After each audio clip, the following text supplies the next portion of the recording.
अस्सलामु अलैकुम वरहमतुल्लाहि वबरकातुहू। नाज़रीन, आप देख रहे हैं अल इस्लाम यूट्यूब इस्लामिक चैनल, और आज का जो हमारा ये प्रोग्राम है इसका नाम है आपस की बात। और जिस शख्स को इस प्रोग्राम में हमने आज दावत दी है वो किसी शोहरत के मोहताज नहीं, मरूफ़ मज़हबी शख्सियत हैं। मेरी मुराद मोहतरम जनाब फ़ज़ीलतुश्शैख़ क़ारी इनामुर रहमान साहब।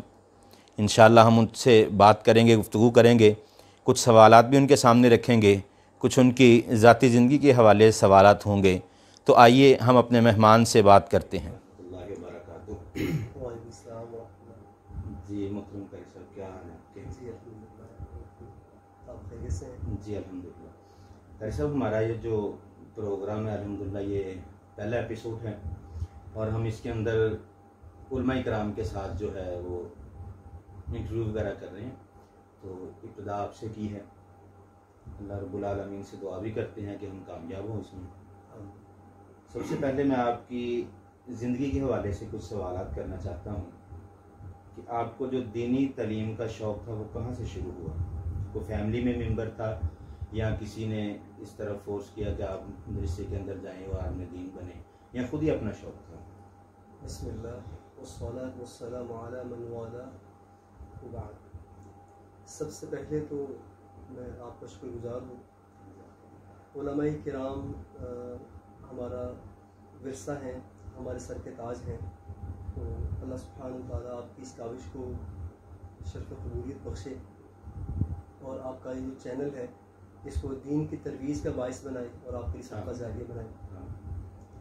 आपने ज़ाती नौइयत का सवाल किया है, कोशिश करूँगा चंद गुज़ारिशात करने की। अगर मैं थोड़ा सा फैमिली बैकग्राउंड आपसे अर्ज़ करूँ तो फिर बात वाज़ेह हो जाएगी। बिल्कुल। मेरी 4 बड़ी बहनें हैं। तो वालिदैन को अल्लाह ने इब्तिदान 4 बेटियाँ दी थी। तो वालिदैन ने ये अल्लाह से अहद किया था कि अगर अल्लाह बेटा देगा तो उसको दीन के लिए वक़फ़ करेंगे। तो अल्लाह सुब्हानहू व तआला ने जब उनको बेटा दिया तो तभी से उनकी ख्वाहिश ये थी कि इसको दीन की तालीम दिलानी है, इसको दीन के लिए वक़फ़ करना। तो ये असल में दीन का पढ़ना या दीनी मदारिस में जाना, इस तरह ये अल्लाह सुब्हानहू व तआला की तरफ से तयशुदा था और वालिदैन की नीयत थी। बिल्कुल। प्राइमरी के बाद वालिद मुहतरम रहमहुल्लाह ने तहफ़ीज़ के लिए मुझे एक जगह पे दाखिल करा दिया। और ये बड़ी खुशी की बात है कि उन्होंने इस तहफ़ीज़ के दौरान अपनी सरबराही में और अपनी निगरानी में असातिज़ा किराम के साथ कोऑर्डिनेशन के साथ अल्हम्दुलिल्लाह ये मरहला मुकम्मल हुआ। अगर मैं यहाँ पे अर्ज़ करूँ अपनी वालिदा मोहतरमा के हवाले से कि वालिद मोहतरम रहमहुल्लाह जब मेरा हिफ्ज़ मुकम्मल हुआ तो उनकी ख्वाहिश कुछ और थी हालात के तनाजुर में, लेकिन वालिदा मोहतरमा अल्लाह को सेहत आफ़ियत दे, उनकी ख्वाहिश हद से बढ़ गई कि अब बेटे को दर्स निज़ामी के लिए दाखिल कराना है। तो आलम फाज़िला कोर्स जी दर्स निज़ामी, जिसे हम आम अपनी इस्तिलाह में दर्स निज़ामी कहते हैं और जिसे आमतुन्नास आलिम का कोर्स कहते हैं। बिल्कुल। तो उसके लिए मुझे फिर कुलियत अल कुरान वल हदीस जना कानूनी में हाफ़िज़ अब्दुल्ला साहब रहमहुल्लाह का जो इदारा है और क़याम पाकिस्तान से पहले का जो इदारा है वहाँ पे मुझे वालिद गिरामी छोड़ के आए। ये तालीमी सिलसिला वहाँ से शुरू हुआ। अल्हम्दुलिल्लाह उसी दौरान फिर मैंने दर्स निज़ामी आलिम के कोर्स के दौरान ही कुछ ये मैट्रिक FA BA और अल्हम्दुलिल्लाह MA 2012 में मेरा MA अल्हम्दुलिल्लाह कंप्लीट हुआ। तो ये सारा सिलसिला यहाँ तक, तालीमी सिलसिला यहाँ तक है। जी माशाल्लाह क़ारी साहब, आपने इब्तिदाई तालीम जो वालिदैन की ख्वाहिश थी उसके मुताबिक आपने इब्तिदाई तालीम को हासिल किया और बड़ी खुशी हुई कि आपने हिफ्ज़ कुरान मुकम्मल करने के बाद इसी सिलसिले को आगे जारी रखा और कुलियत दारुल कुरान से, जैसा कि आपने बताया, कि दर्स निज़ामिया कोर्स मुकम्मल किया। तो मैं दूसरा सवाल ये करना चाहता हूँ कि आपने जब हिफ़्ज़ कर लिया, हिफ़्ज़ के बाद दर्स निज़ामी दारुल कुरान में आपने एक वक़्त गुजारा होगा, असातिज़ा किराम भी वहाँ पे आपके साथ एक अच्छा ताल्लुक़ बन गया होगा, तो उसके बाद आपने अपनी ज़िंदगी के अंदर, और ये पूछना चाहूँगा कि आप किस साल के अंदर जो दारुल से संदे फरागत हासिल की है, उसके बाद आइंदा ज़िंदगी के अंदर आप कैसे वक्त गुजार रहे हैं? आपकी मसरूफियात तलीम के हवाले से, तदरीस के हवाले से कैसा वक्त गुजार रहे हैं? गुजारिश ये है कि यहाँ पे अपने असातिज़ा किराम का आपने जिक्र किया, मैं ज़रूर गुजारिश करना चाहूँगा। असातिज़ा किराम कहा जाता है कि वालिदैन तो इंसान को दुनिया में लाने का बायस बनते हैं जी, असल जो तरबियत है वो असातिज़ा किराम करते हैं। तो अगर मैं अपने असातिज़ा की तरफ नज़र दौड़ाऊँ तो बहुत बड़ी एक लंबी फहरिस्त है, तफसील है असातिज़ा किराम की जी, जिनमें से सर फहरिस्त ऐसे असातिज़ा जिन्होंने बिल्कुल वालिद की तरह शफ़क़त की, उनमें फज़लत शेख हबीबुर रहमान खलीक साहब हाफ़िज़हुल्लाह, फ़ाज़िल मदीना यूनिवर्सिटी, और इंतहाई मजे हुए उस्ताद और तलबा का मिजाज समझने वाले जी, और इसी तरह शेख अब्दुल रहीम मुबारक साहब रहमहुल्लाह, इसी तरह शेख ज़िया अख्तर सईद साहब हाफ़िज़हुल्लाह। ये वो असातिज़ा किराम हैं कि जो दुनिया की तालीम से भी बहरावर थे और दुनियावी तालीम से भी मुज़य्यन थे। तो ये असातिज़ा किराम ऐसे थे जिन्होंने बड़ी अपने तलबा के साथ शफ़क़त की और बड़ा मोहब्बत के माहौल में तलबा को तालीम देते रहे। तो आपने मुझसे ये फरमाया, पूछा कि किस साल फ़रागत हुई आलिम कोर्स से, दर्स निज़ामी के कोर्स से। तो सन 2010 में सनद फ़रागत मेरी कुल्लिया दारुल कुरान हदीस से। तो यहाँ एक बात मैं अर्ज़ करना चाहूँगा जो मेरी जो याददाश्त है उसमें बड़ी एक खुशी का बायस है मेरे लिए। जब दर्स निज़ामी का आलिम कोर्स का जब रिज़ल्ट बोला गया तो मेरी कुलिया में अपनी क्लास में दूसरी पोजीशन थी। तो वालिद गिरामी भी मेरे साथ मौजूद थे उस मजलिस में। तो जब फज़लत शेख शहजाद भट्ट साहब अनाउंस कर रहे थे रिज़ल्ट, तो जब शेख ने मेरा नाम बोला और उसके साथ साथ वालिद गिरामी का नाम बोला तारुफ के तौर पे, तो मैं अपनी वो सनद इनाम लेके अपने वालिद साहब के पास पहुंचा। वो सहन में उस वक्त लेटे हुए थे, तो उनकी चेहरे की जो खुशी थी वो मैं आज तक नहीं भूल सका। इंतहाई बीमारी की हालत थी और काफ़ी ज़्यादा अलील थे, काफ़ी अलालत थी उनको, लेकिन इसके बावजूद इस खुशी को उन्होंने बड़ी ही ज़्यादा खुशी से महसूस किया और उनके चेहरे पे बड़े अच्छे तासुरात थे जो मुझे आज भी याद हैं।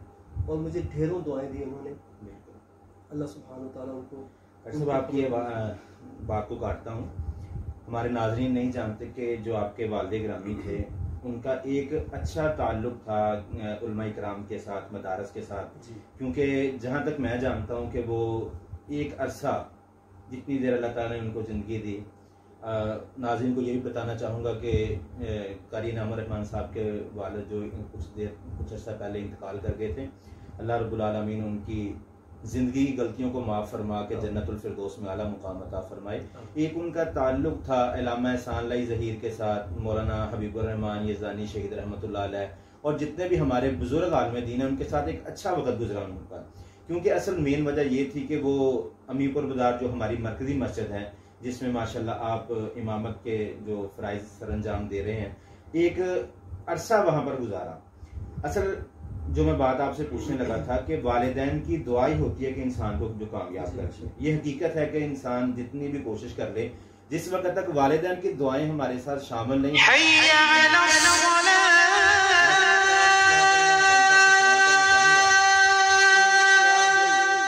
को आपने जाके अपना रिजल्ट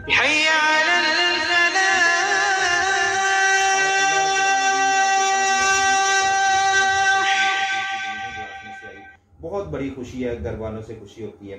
तो जब कारी साहब को आपने ये बताया तो क्या कारी साहब ने आपसे कुछ कहा उस वक़्त पर कि बेटा आइंदा आने वाले वक़्त में ये काम करना, या कोई नसीहत वगैरह की हो?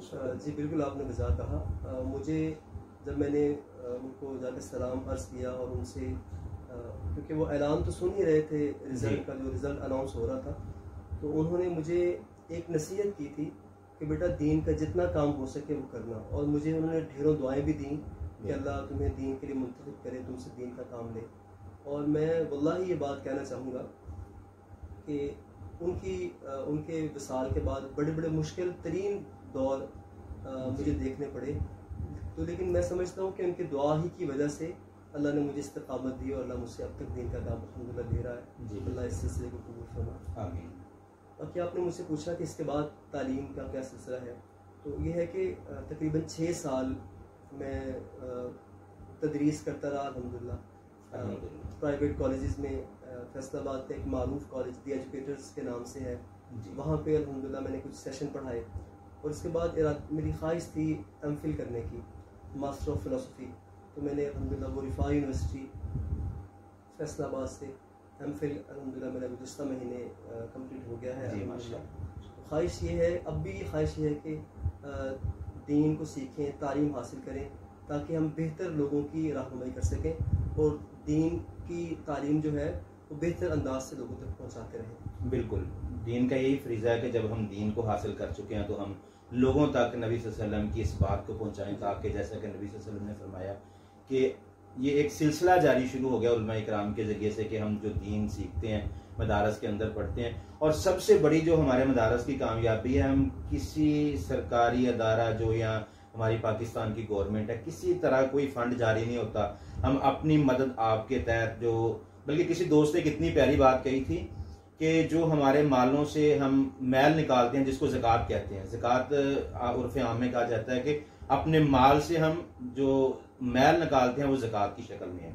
और किसी शख्स ने बड़ी प्यारी, जो मुझे आज भी उनके अल्फाज याद है, उन्होंने कहा कि हम लोगों से उनके मालों की मैल इकट्ठी करके तो उससे हम हीरा पैदा करते हैं। ये बहुत बड़ी मदारस की बात है कि मदारस अपनी पूरी जिम्मेदारी पर जो है वो असनाद को जारी करते हैं, उलमा इकराम को पैदा करते हैं। जो माशरे में उलमा इकराम का बहुत बड़ा किरदार है कि माशरे के अंदर हर खुसूसन मुसलमान के लिए कि इस्लामी माशरा है, निकाह से बच्चे की पैदाइश से लेकर निकाह, यहाँ तक कि ज़िंदगी के जितने भी मामलात हैं इनके अंदर आखिर तक जब इंसान फौत हो जाता है उसकी नमाज जनाजे के लिए हमें इन उलमा इकराम का सहारा लेना पड़ता है। नमाज जनाजा को अदा करते हैं, फिर वफात के बाद दुआ के लिए, फिर ये एक सिलसिला चलता जाता है और ये उलमा इकराम की एक बहुत बड़ी काबिश है।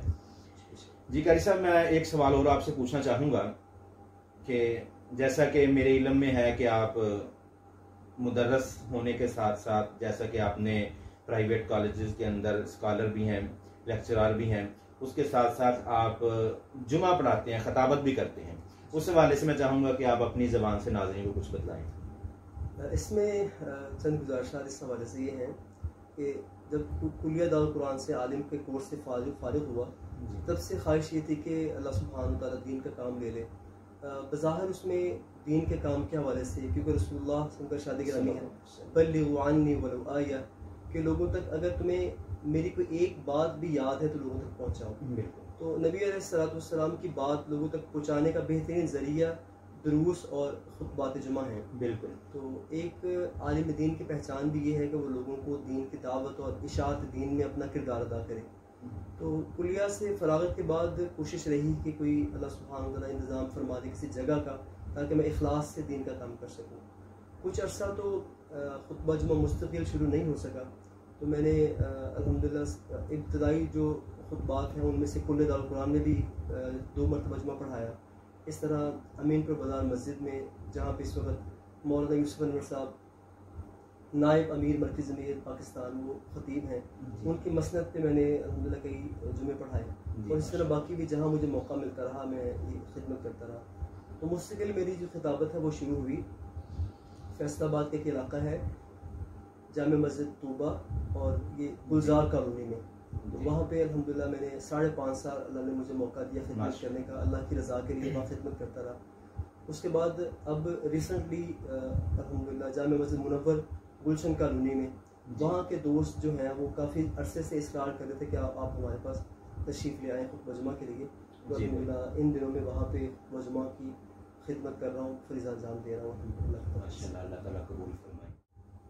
जी मोहतरम कारी साहब, जैसा कि आपने हमें बतलाया कि वालिदैन की दुआओं के साथ कुरान पाक को हिफ्ज़ किया, फिर दारुल कुरान के अंदर, कुलिया दारुल कुरान जनाब उन्नी के अंदर आपने दर्स निज़ामी का जो कोर्स उसको मुकम्मल किया, फिर अपनी असल ज़िंदगी की तरफ लौटे तो आपने दीन की तबलीग के लिए दरूस में, लेक्चर की सूरत में और खुतबा जुमा की शक्ल के अंदर लोगों को दावत तबलीग का काम शुरू किया और अल्हम्दुलिल्लाह आप कर रहे हैं। हम अल्लाह से दुआ करते हैं आप मुसलसल इस काम को जारी रखें। यहाँ पर हमारा एक छोटा सा जो सेगमेंट होता है वो सवालात के हवाले से, कुछ हमारे नाज़रीन के सवालात होते हैं जिनमें सबसे पहला सवाल ये है कि सूरज और चांद ग्रहण जब सूरज या चांद ग्रहण लगता है तो हमारे माशरे के अंदर एक बात आम है कि औरत के लिए, जो हामला औरत है खुसूसन उनके लिए, कि कहते हैं कि इसको लिटा दिया जाए सीधा या चलती फिरती रहे, क्योंकि ये चांद और सूरज ग्रहण के जो असरात हैं ये पैदा होने वाले बच्चे पर जो है वो बुरे असरात हैं इसके। तो इस हवाले से शरई क्या हुक्म है जो नबी सल्लल्लाहु अलैहि वसल्लम के हदीस में से है वो जानना चाहते हैं। जी, ये बड़ा अहम सवाल आपने किया है। इस सिलसिले में पहले एक रिवायत अर्ज करूँ, उसके बाद बात को आगे बढ़ाते हैं। जनाब मोहम्मद रसूलुल्लाह सल्लल्लाहु अलैहि वसल्लम का इरशाद गिरामी इस सिलसिले में, इन्न शम्स वल क़मर आयातान मिन आयातिल्लाहि ला यनख़सिफ़ान मिन अहद मौतिन वला लिहयातिन।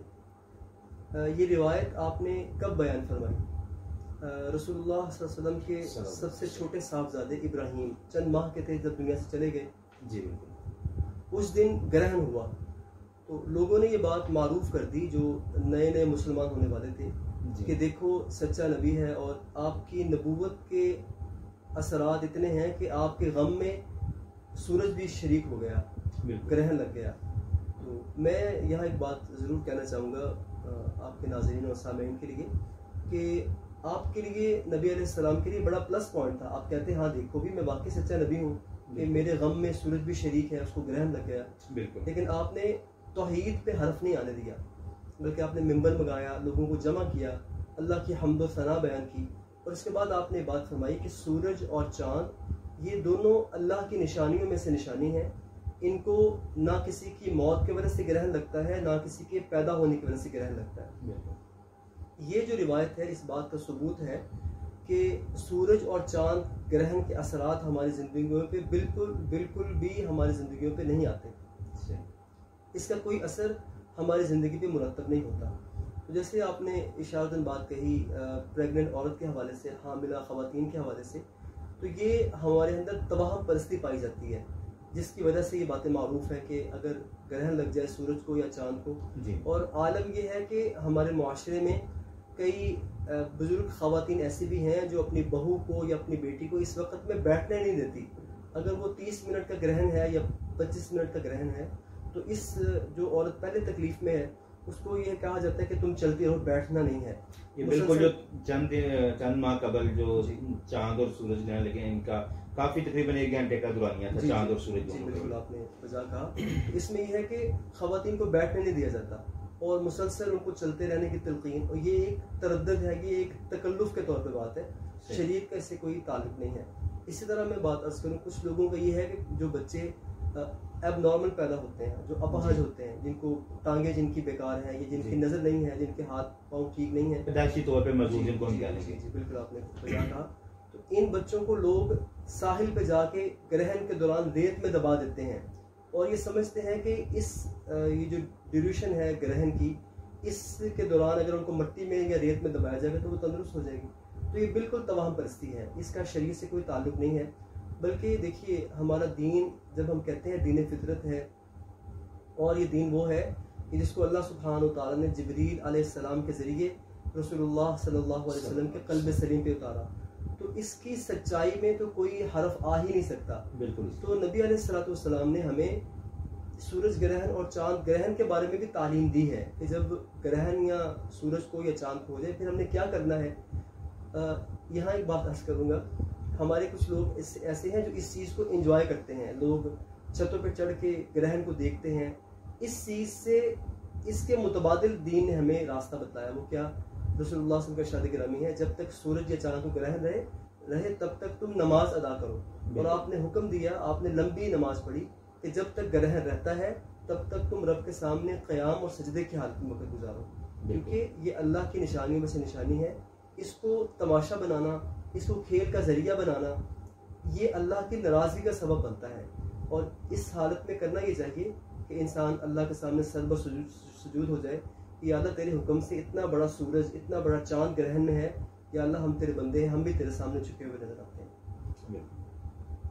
यहाँ पर अगर एक मैं बात करूँ कि जो सूरज है, जिस तरह अल्लाह रब्बुल आलमीन ने कुरान पाक में हज़रत इब्राहीम अलैहिस्सलाम की जब बात की तो उन्होंने सबसे पहले जो चीज़ देखी थी कि वो चाँद को देखा कि ये जी बहुत बड़ा है, और फिर सूरज को देखा, और कुरान पाक में ये लफ्ज़ है कि हाज़ा पर ये तो बहुत बड़ा है, यही मेरा रब हो सकता है। मतलब कि वो इतना बड़ा सूरज है, हमें इस चीज़ से एक अल्लाह की निशानी है, देखना चाहिए कि अल्लाह ताला ने जो पहली उम्मतों के अंदर लोग जो तोहमात थे या शिरक था उनका कि वो सूरज की पूजा करने वाले थे, चांद की पूजा करने वाले थे, वो लोगों जब सूरज को ग्रहण लग जाता तो उनके लिए उनका खुदा खत्म हो जाता।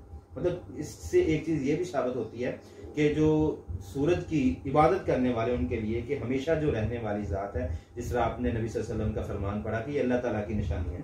ये अल्लाह ताला की निशानी इसी हिसाब से है कि जो सूरज है उसको ग्रहण लग गया, जो इबादत करने वाले, पता चल जाए कि हकीकी सूरज हमारा खुदा नहीं बल्कि वो खुदा है। जैसे हज़रत इब्राहीम अलैहिस्सलाम ने फरमाया था, इन्नी वज्जहतु वजहिया लिल्लज़ी फ़तरस समावाति वल अर्ज़ हनीफ़ा व मा अना मिनल मुशरिकीन। जी शेख, दूसरा सवाल आजकल मौजूदा वक़्त के हिसाब से किसी दोस्त ने सवाल किया कि ज़्यादा बारिशें हो रही हैं, हम जो शहरी आबादी में रहने वाले लोग हैं, हमारे लिए तो ये एक एंजॉय का ज़रिया है कि हम बाहर निकलते हैं, जी बारिश हो रही, मौसम बड़ा सुहाना हो गया है, हम इसमें लुत्फ़अंदोज़ होते हैं। लेकिन अगर हम शहरी आबादी से थोड़ा सा सिटी से हटकर देखें, गांव और देहात की तरफ आ जाएं, कच्चे मकान है, बारिशें ज़्यादा होने की वजह से पिछले दिनों में ख़बरों में भी ये चीज़ चली कि फ़लाँ जगह पर छत गिर गई, कुछ लोग जहाँ भाग हो गए। बहुत सारे लोग हैं सैलाब की वजह से ज़्यादा पानी खड़ा, जिस तरह कराची के हालात हैं, घरों के अंदर पानी चला गया, लोगों के फर्नीचर जो चीज़ें थी वो ख़राब हो चुकी, बिजली की प्रॉब्लम है। कुछ लोगों के लिए तो ये समझते हैं कि हमारे लिए ये रहमत की बारिश हो रही है, लेकिन वही बारिश जो है चंद लोगों के लिए जिनके घर तबाह हो गए, उनके घरों के अंदर पानी सोने के लिए जगह नहीं है, उनके लिए बड़ी परेशानी का सबब है। सवाल ये है कि क्या ये ज़्यादा बारिशें हैं, ये रहमत है या जहमत है? तो अल्लाह की निशानी, लेकिन शरीयत एतबार से इसके बारे में जी मैं शरीयत एतबार से कुछ बातें अर्ज़ करने से पहले ये कहना ज़रूरी समझता हूँ, अक्लमंद इंसान वो होता है, अक्लमंद मुआशरा, अक्लमंद कौम वो होती है कि जो आने वाले हालात का इंतज़ाम करके रखती है। मैं जैसे मिसाल के तौर पर बात करूँ, सैयदना यूनुस अलैहिस्सलाम की कौम वो है कि जिन्होंने आया हुआ अजाब देख के अल्लाह से ताइब हुए, तौबा की, और अल्लाह ने उनकी तौबा कबूल की, और रसूलुल्लाह सल्लल्लाहु अलैहि वसल्लम की रहमत वाली ज़ुबान ने ये बात बयान फरमाई कि वाहिद वो कौम है कि जिन पे अल्लाह ने अपना आया हुआ अजाब टाल दिया।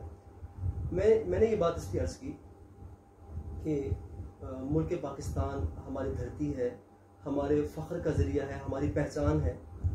हर साल इन दिनों में हमारे साथ यही कुछ होता ये है कि आसमान बारिश बरसाता है और ज़मीन सैलाब बपा कर देती है, जिसकी वजह से सैकड़ों देहात पानी के सुपुर्द हो जाते हैं, ज़मीन बुर्द हो जाते हैं, लोग अपने अमलाक से हाथ धो बैठते हैं, जानी नुकसान इतना होता है जो शुमार नहीं होता, माली नुकसान इतना होता है कि अगले साल दोबारा सैलाब तक उसका कोई पुरसाने हाल नहीं होता। लोग मालदार होते होते अचानक से फुकरा में और गुरबा में शामिल होना शुरू हो जाते हैं।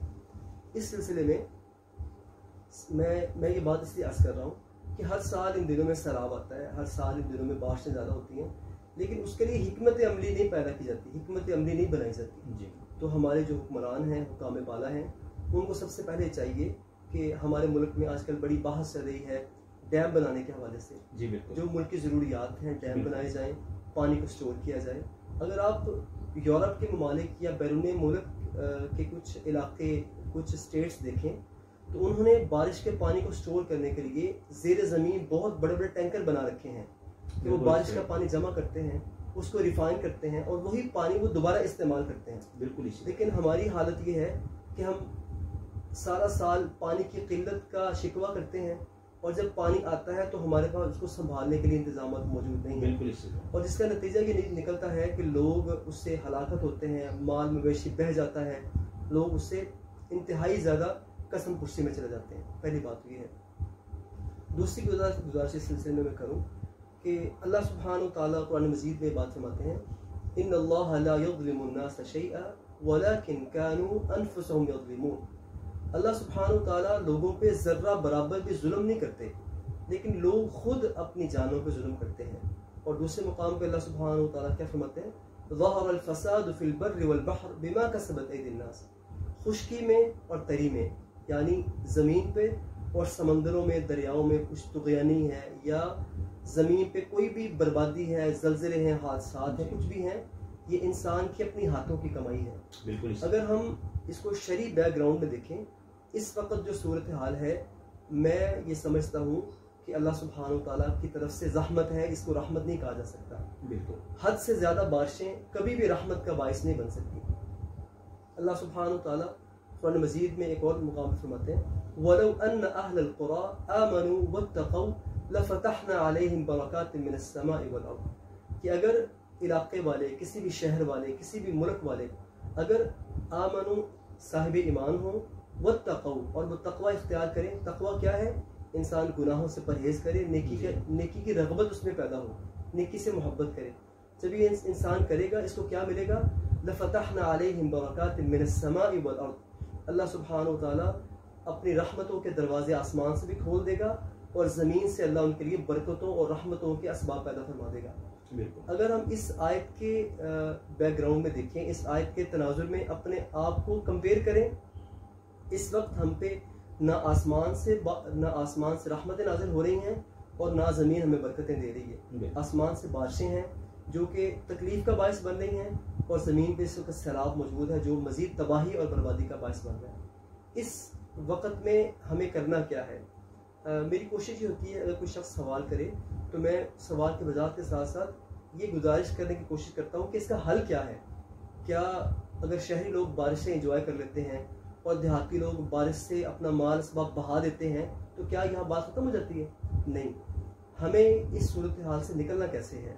एक ही सूरत है, जनाब मोहम्मद रसूलुल्लाह सल्लल्लाहु अलैहि वसल्लम के फरामीन को देखें तो आपके फरामीन इस बात से भरे पड़े हैं कि अगर तुम सुकून चाहते हो, अगर तुम इत्मीनान चाहते हो, ज़िंदगी में सुकून चाहते हो, अपने माशरती हालात की बेहतरी चाहते हो, एक ही तरीक़ा है, अल्लाह सुब्हानहू ताला के तमाम फरामीन को मान लो, अपनी सारी की सारी ज़िंदगी शरीयत के मुताबिक कर लो, अल्लाह सुब्हानहू ताला तुम्हारा निगहबान और तुम्हारा हामी और नासिर बन जाएगा। मैं इस सवाल के आखिर में ये बात अर्ज़ करना चाहता हूँ। अब देखिए कि रसूलुल्लाह सल्लल्लाहु अलैहि वसल्लम ने हमें आयतुल कुर्सी बताई है, एक छोटा सा वजीफ़ा बताया, फरमाया जो शख्स पढ़ के सोता है रात को, अपने ऊपर उसको फूंक लेता है पढ़ के, अल्लाह सुब्हानहू ताला एक फ़रिश्ता मुक़र्रर कर देते हैं जो सुबह तक उसकी हिफाजत करता है।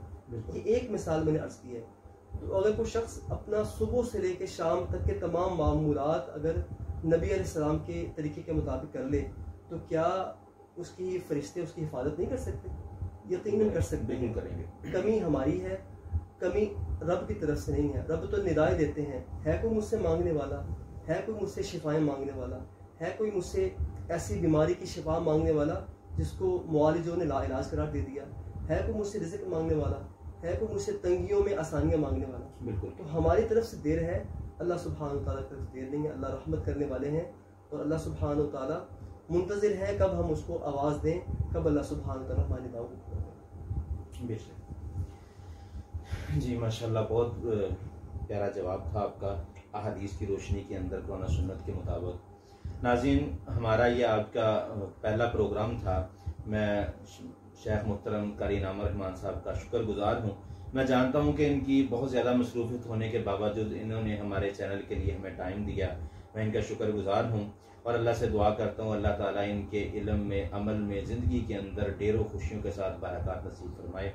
और नाज़रीन, इसी तरह हमारा ये जो यूट्यूब चैनल है, आप जो हमसे सवाल पूछना चाहें इसी वीडियो के कमेंट्स के अंदर अपने सवालात को लिख सकते हैं ताकि हम आने वाले प्रोग्राम के अंदर उन सवालों के जवाब आसानी से दे सकें। कारी साहब, आपका बहुत बहुत शुक्रिया। और जाते जाते हमारे चैनल की तरफ से ये छोटा सा गिफ्ट है आपके लिए, कबूल फरमाएं इसे। ये सिर्फ हमारी याद के लिए कि आपको याद रहे कि हमारे साथ कुछ वक्त गुजारा। अल्लाह रब्बुल आलमीन हमारे इस प्रोग्राम को कबूल फरमाएं।